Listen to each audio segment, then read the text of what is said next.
ألا بذكر الله تطمئن القلوب۔ بسم اللہ الرحمن الرحیم۔ بنی اسرائیل، خاندان بنی اسرائیل کا آغاز ہوا تھا، آپ کو یاد ہوگا میں نے عرض کیا کہ حضرت یعقوب علیہ السلام کا نام اسرائیل، ان کی اولاد بنی اسرائیل، اور ان کی اولاد میں حضرت یوسف علیہ السلام بنی اسرائیل کے سب سے پہلے پیغمبر۔ اب وہ اس وقت سے چلتے چلتے، کئی کا تو میں نے بھی ذکر کیا اور اس کے علاوہ بے شمار ہے، سارے انبیاء علیہ السلام تقریباً سارے بنی اسرائیل ہی کے ہیں یہ، حضرت یعقوب علیہ السلام کے بعد، اور ان میں اختتام آخری بنی اسرائیل کے پیغمبر حضرت عیسیٰ علیہ السلام، نبی اکرم صلی اللہ علیہ وسلم کے تشریف آوری سے تقریباً 570 سال پہلے۔ اور اب جو ہم عیسوی سال شمار کرتے ہیں، آپ جانتے ہیں عیسوی سال کا آغاز حضرت عیسیٰ علیہ السلام کی ولادت سے ہے، میلاد عیسوی۔ اور تاریخ دان جانتے ہیں، آپ مجھ سے بہتر سمجھتے ہیں تاریخ کو، کہ عیسیٰ علیہ السلام کی ولادت سے جو پہلے کا زمانہ ہے اس کو تاریخ میں ایک تو ہم عیسوی کے نام سے لکھتے ہیں آج کل سن، ایک ہجری کے نام سے لکھتے ہیں، ایک آپ نے تاریخ کی کتابوں میں لکھا دیکھا ہوگا کہ سن لکھا ہوگا، اس کے آگے لکھا ہوگا قاف میم، لکھا ہوتا ہے کتابوں میں۔ قاف میم کا مطلب ہوتا ہے قبل مسیح، کہ حضرت مسیح عیسیٰ علیہ السلام کی ولادت سے کتنے سال پہلے، تو وہ ایک قاف میم کی تاریخ ہے، اور عیسیٰ علیہ السلام کی دنیا میں تشریف آوری سے عیسوی تاریخ شروع ہوتی ہے، اور نبی صلی اللہ علیہ وسلم کی ہجرت کرنے سے مدینہ ہجری سال شروع ہوتا ہے۔ تو حضرت عیسیٰ علیہ السلام، گزشتہ نشست میں ہمارے سامنے بات آئی تھی کہ حضرت یحییٰ علیہ السلام سے چند مہینے چھوٹے تھے عمر کے اعتبار سے۔ تو عیسیٰ علیہ السلام کی ولادت ہوئی حضرت مریم علیہ السلام سے۔ مریم علیہ السلام کا بھی میں نے مختصر عرض کیا تھا پچھلی نشست میں، کہ مریم علیہ السلام کی جب ولادت ہوئی تو ان کی والدہ نے منت مانی تھی اور ان کو حضرت زکریا علیہ السلام کی کفالت میں رہیں۔ تقریباً 10-11 سال عمر تھی جب آتا ہے کہ حضرت مریم علیہ السلام کچھ عرصے کے لیے چلی گئیں مصر۔ تاریخ دان لکھتے ہیں، قرآن میں ذکر نہیں، تاریخ دان لکھتے ہیں مصر چلی گئیں، چونکہ یہاں شام کے ان دنوں حالات بہت خراب تھے۔ مصر تشریف لے گئیں، وہاں کچھ عرصہ گزارا، اور کچھ جوانی کی عمر آئی تو اللہ جل شانہ کی طرف سے اب دوبارہ حکم ہوا، یا جو بھی ان کا ارادہ بنا کہ دوبارہ شام کے علاقے میں آئیں۔ اب شام کے علاقے میں آئیں تو یہاں اب قرآن میں ہے کہ اللہ جل شانہ کی طرف سے انہیں خوشخبری دی گئی کہ ہم آپ کو یہ خوشخبری دیتے ہیں ایک لڑکے کی۔ اب مریم علیہ السلام کے، وہ آپ کو اگر کبھی موقع ملے سورہ مریم پڑھیے، سورہ مریم کا آغاز ہے، اور ترجمے کے ساتھ پڑھیں۔ سورہ مریم میں پورا تصور قائم کر کے پڑھیں کہ حضرت مریم علیہ السلام کیا کیفیت ہوگی، ہم تصور بھی نہیں کر سکتے۔ اتنی پاک باز خاتون، اس سے بڑی پاکی اور کیا ہوگی؟ قرآن میں واحد خاتون ہے جن کا نام ہے، کسی خاتون کا نام نہیں ہے، امرأہ کر کے لفظ ہیں، واحد خاتون ہیں، ان کی پاک بازی کی گواہی قرآن دے رہا ہے، حضرت مریم علیہ السلام۔ تو انہوں نے کہا کہ قالت انا یکون لی ولد ولم یمسسنی بشر ولم اکو بغیہ، دو ہی صورتیں، یا تو میرا نکاح ہو، یعنی بشر نے چھوا ہو، اور زیادہ یعنی ان کے الفاظ ہیں، بڑی ہی پیرائے کے اندر بات کی، مجھے کسی بشر نے بھی نہیں چھوا، اور نعوذ باللہ ولم اکو بغیہ، میں کوئی سرکش یا آوارہ عورت تھوڑی ہوں، نعوذ باللہ من ذالک۔ دو ہی صورتیں اولاد ہونے سے، یا تو جائز طریقے سے یا ناجائز طریقے سے، یہ دونوں صورتیں نہیں ہیں۔ اب اللہ تعالیٰ کی طرف سے وہ فرشتے آئے تھے، انہوں نے کہا کہ ایسا ہی ہے۔ اللہ تعالیٰ نے فرمایا قالوا کذالک، اور دو جگہ الفاظ ہیں، اللہ نے فرمایا کہ میرے لیے تو بہت ہی آسان، اللہ کے لیے کیا مشکل ہے، جب اللہ کرنا چاہے کن کہتا ہے فیکون، ہو جاتا ہے، سورہ مریم میں لکھا ہے۔ اب حضرت مریم علیہ السلام کی کیفیت یہ آتی ہے، مختصراً میں عرض کر رہا ہوں، ان سے حضرت عیسیٰ علیہ السلام کی ولادت اور پھر آگے ان کے واقعات۔ مریم علیہ السلام ایک مرتبہ کہیں باہر گئیں آبادی سے، وہاں حضرت جبرائیل علیہ السلام آئے انسانی شکل میں، بشرا سویہ، پورے توانا مرد، خوبصورت مرد کی شکل میں آ گئے۔ قالت انی اعوذ بالرحمن منک ان کنت تقیہ، حضرت مریم علیہ السلام نے فرمایا میں رحمان کی پناہ میں آتی ہوں تجھ سے، اگر تو کوئی نیک بندہ ہے، غلط نیت سے آیا خدا نہ خواستہ۔ میں عرض کر رہا ہوں کیا کیفیت ہوگی ان پاک دامن خاتون کی، جب اچانک ایک اجنبی مرد کو یوں اکیلے میں دیکھ کے گھبرا گئے اور غسل کے لیے جا رہے ہیں۔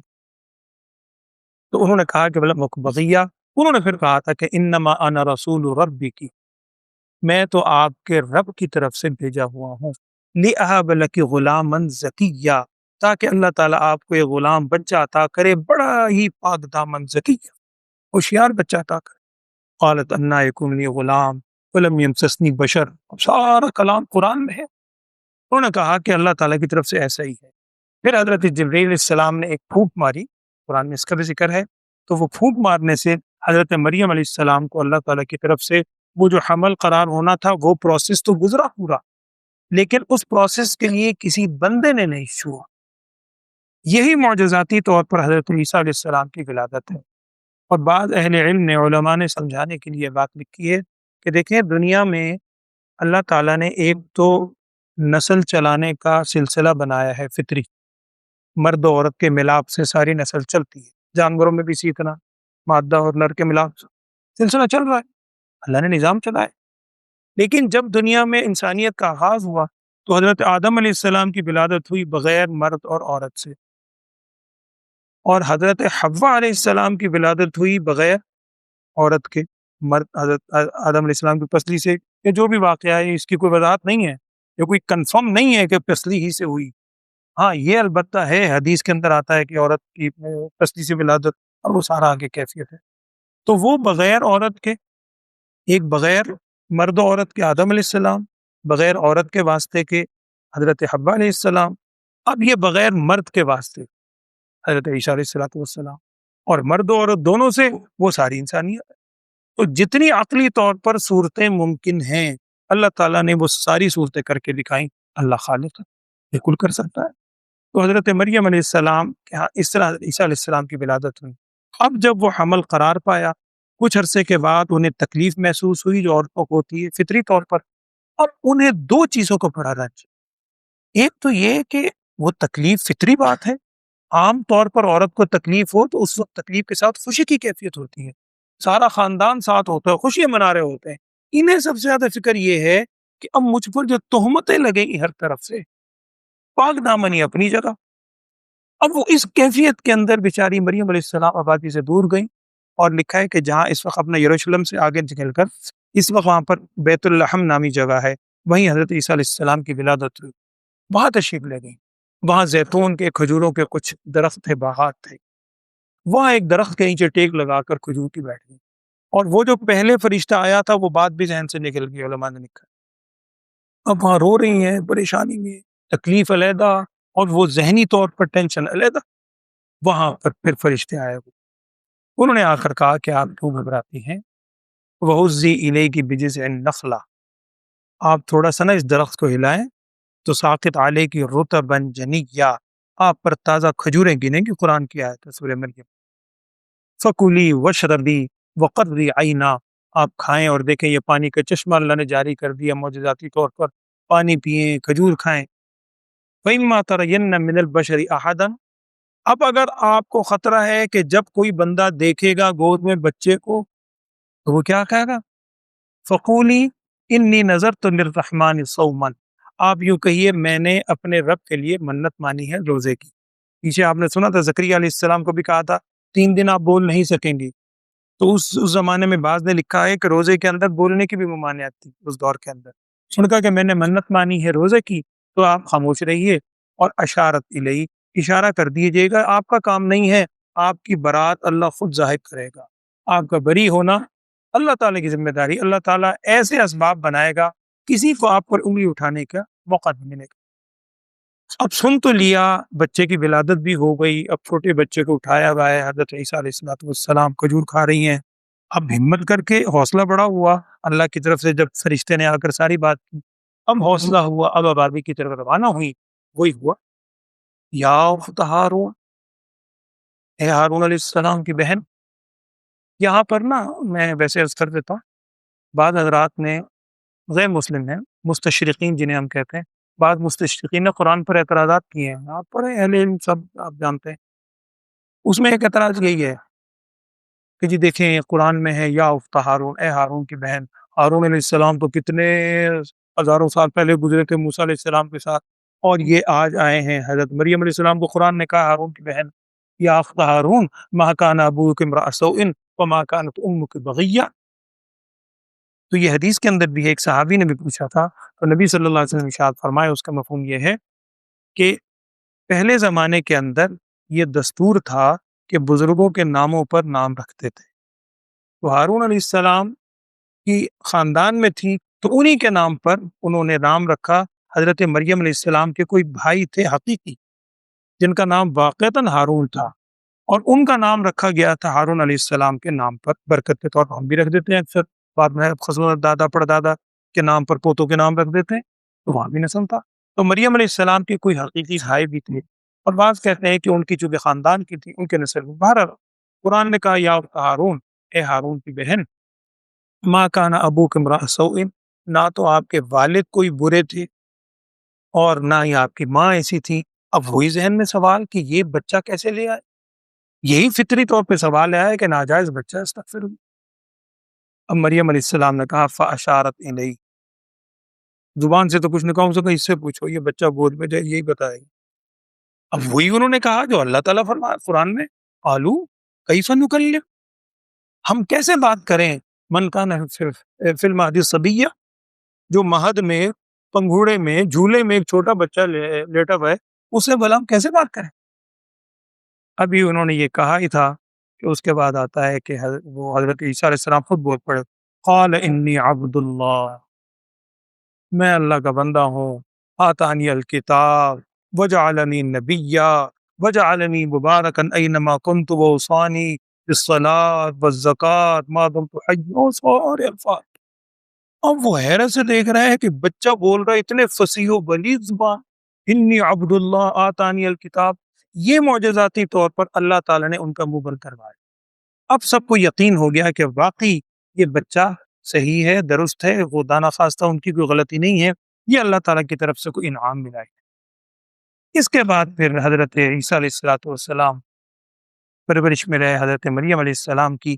بعض کہتے ہیں کہ اس موقع پر حضرت مریم علیہ السلام تشریف لے گئی مصر، بعض کہتے ہیں شروع میں گئی تھیں، اور زیادہ مشہور قول یہ ہے کہ اب حضرت مریم علیہ السلام چونکہ حالات ایسے تھے مصر تشریف لے گئیں، کچھ عرصے کے بعد اللہ تعالیٰ کا حکم ہوا تو دوبارہ واپس تشریف لائیں اسی علاقے۔ یہاں اس وقت بت پرستی وغیرہ اور بھی چیزیں موجود تھی، ہر طرح کی تھیں برائیاں۔ عیسیٰ علیہ السلام کو اللہ جل شانہ نے نبوت یہاں عطا فرمائی۔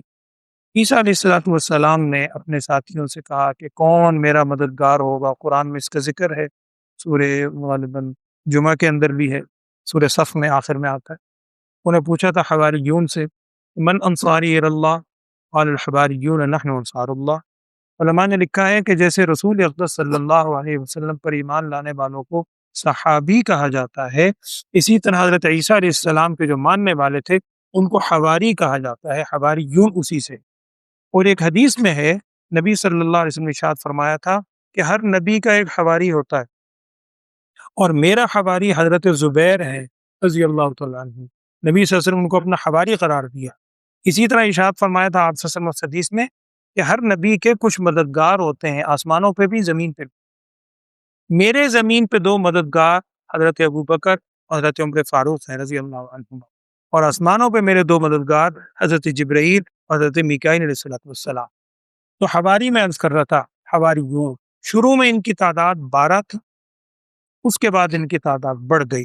اب حضرت عیسیٰ علیہ السلام بیت اللحم میں اور اس علاقے میں فلسطین کے دائیں بائیں ہر جگہ جگہ جا کر توحید کی دعوت دیتے، اور جو بنیادی تعلیم تھی ان کی کہ حضرت عیسیٰ علیہ السلام بار بار ان کو خوشخبری بشارت دیا کرتے تھے کہ میرے بعد ایک نبی آنے والے ہیں۔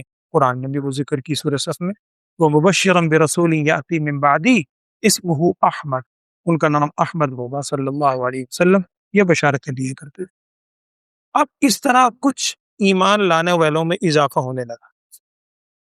اب یہودی بھی وہاں موجود تھے، اور عیسیٰ علیہ السلام کو اللہ نے انجیل مستقل کتاب عطا کی۔ اب یہودی جو ہمیشہ سے، پیچھے آپ نے بنی اسرائیل کے واقعہ سنے ہیں، تقریباً وہ سارے یہودیوں کے، یہ ہمیشہ سے جیلسی کرتے تھے۔ اب جب پتہ چلا کہ ایک نئے نبی آئے ہیں اور نئی کتاب بھی ان کو مل گئی، اب انہوں نے کہا کہ کسی طرح حضرت عیسیٰ علیہ السلام کو نعوذ باللہ شہید کیا جائے۔ ان کے جو ماننے والے تھے ان میں سے ایک کا نام یہودا، قرآن میں نہیں ہے، بعض تاریخ کی کتابوں میں، واللہ عالم یہودا تھا، کوئی بھی نام تھا، جو حواری تھے انہی میں سے ایک شخص تھا۔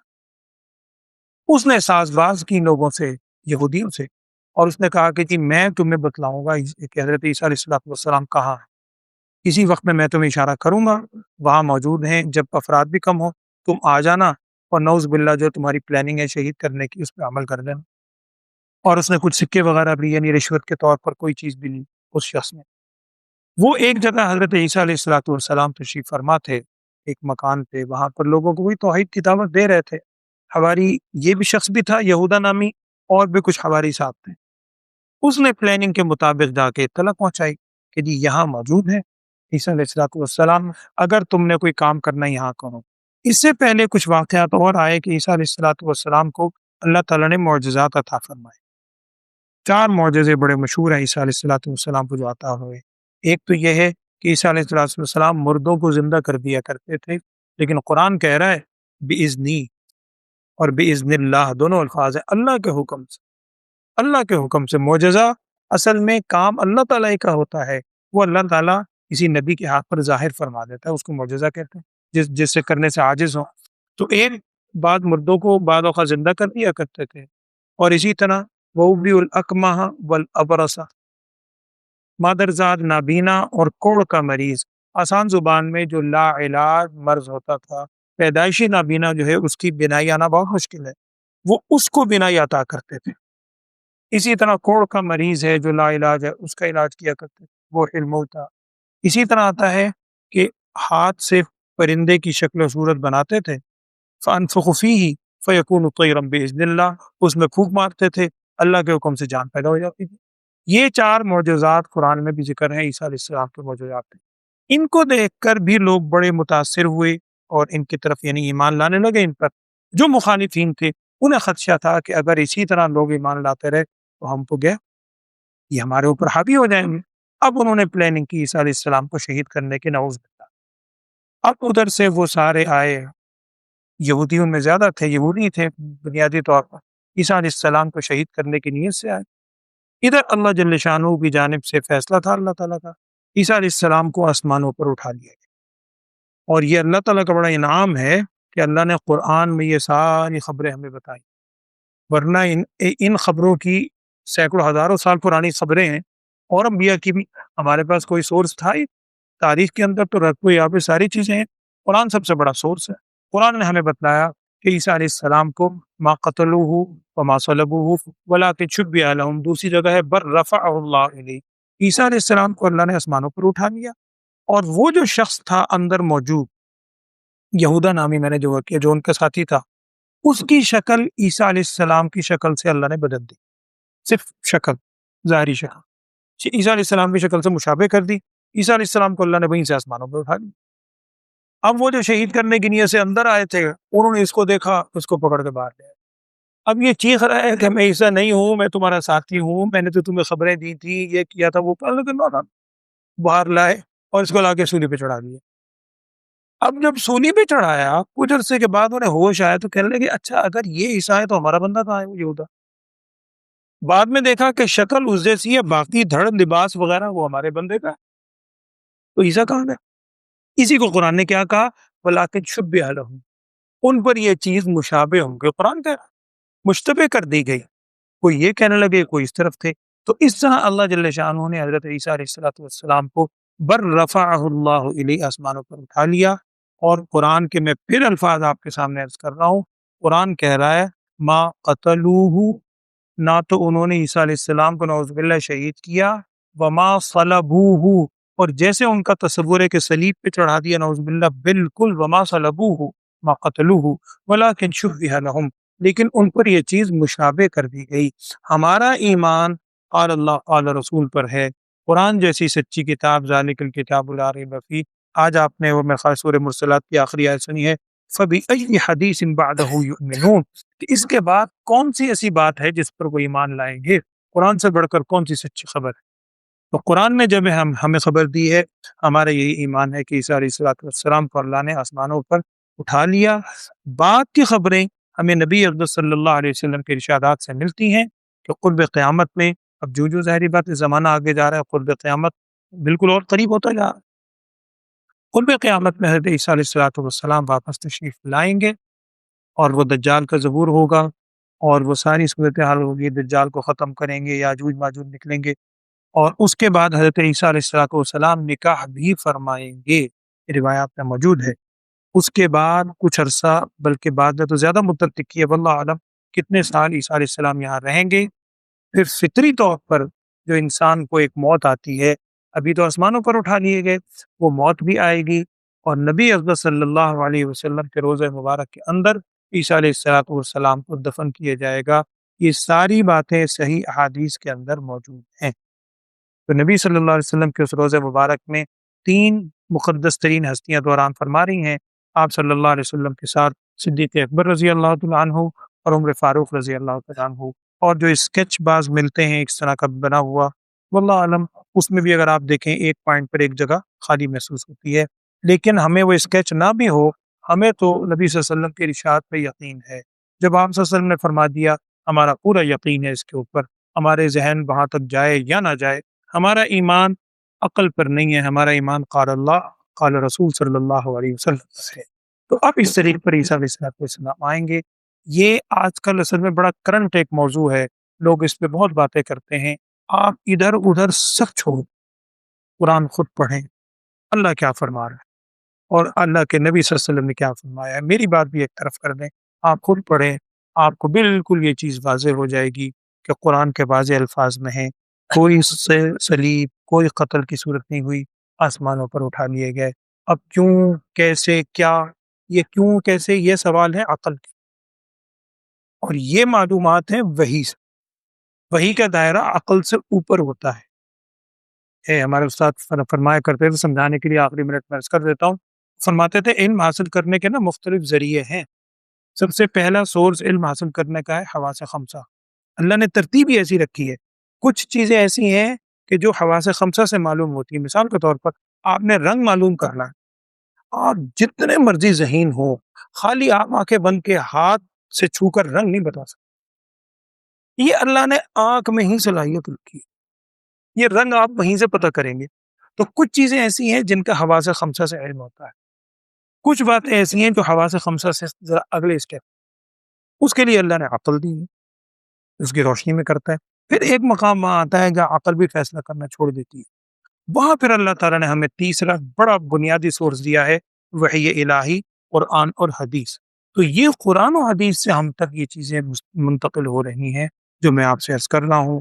اللہ تعالیٰ ان تمام باتوں کو صحیح طور پر سمجھنے کی، اور خصوصاً اللہ تعالیٰ مجھے معاف فرمائے، ممکن کیا یقین ہے بہت سی مجھ سے اس میں غلطیاں ہوئی ہوں گی، بتلانے میں یا میری یادداشت میں یا میرے سمجھنے میں، اللہ تعالیٰ ان غلطیوں کو بھی معاف فرمائے اور ہمیں قرآن و حدیث کی صحیح فہم عطا فرمائے، تمام انبیاء سے سچی محبت اور عقیدت عطا فرمائے، اور سارا سال اسی طرح ہمیں قرآنی زندگی اور قرآن سے وابستگی نصیب فرمائے، اللہم آمین۔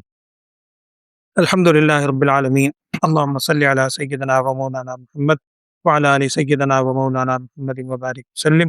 اللہم ارنا الحق حقا وارزقنا اتباعہ وارنا الباطل باطلا وارزقنا اجتنابہ۔ یا اللہ محض اپنے فضل و کرم سے تو نے یہ چند باتیں کہنے کی توفیق عطا فرمائی، اس میں قبولیت والا معاملہ فرما، اس میں جو غلطیاں کوتاہیاں ہوئی ہیں ان سے درگزر فرما، ہم سب کو تمام انبیاء علیہم السلام سے سچی محبت اور عقیدت عطا فرما۔ خصوصاً اس وقت یا اللہ معاشرے میں جو مختلف قسم کے شکوک و شبہات ڈالے جا رہے ہیں، ہم سب کو خصوصاً ہماری نوجوان نسل کو ان تمام شکوک و شبہات سے محفوظ فرما، ہم سب کے دلوں میں ایمان خالص پیدا فرما، ایمان کامل پیدا فرما، شیطان کے مکر و فریب سے ہم سب کو محفوظ فرما، نفسانی خواہشات کے مکر و فریب سے ہم سب کی حفاظت فرما۔ یا اللہ یہ جو ساعات رخصت ہو رہی ہیں ہمیں ان کی قدر نہیں کر سکے، ہمیں معاف فرما، ہمیں ان کی قدردانی کی توفیق عطا فرما۔ جو اعتکاف میں حضرات یہاں پر موجود ہیں، اللہ تعالیٰ ان تمام لوگوں کے اعتکاف قبول فرما، اور یا اللہ اس کے اندر بھی جو کوتاہیاں اگر ہیں تو یا اللہ ان کوتاہیوں کو معاف فرما، ایک دوسرے کے ساتھ محبت و مودت کے ساتھ رخصت ہونے کی توفیق عطا فرما، سارا سال اس اعتکاف کی برکات کو دل میں بٹھانے کی، اس اعتکاف کی برکات کے مطابق زندگی گزارنے کی ہم سب کو توفیق عطا فرما۔ وصلی اللہ تعالی علی خیر خلقہ سیدنا و مولانا محمد وعلی آلہ و اصحابہ اجمعین، آمین برحمتک یا ارحم الراحمین۔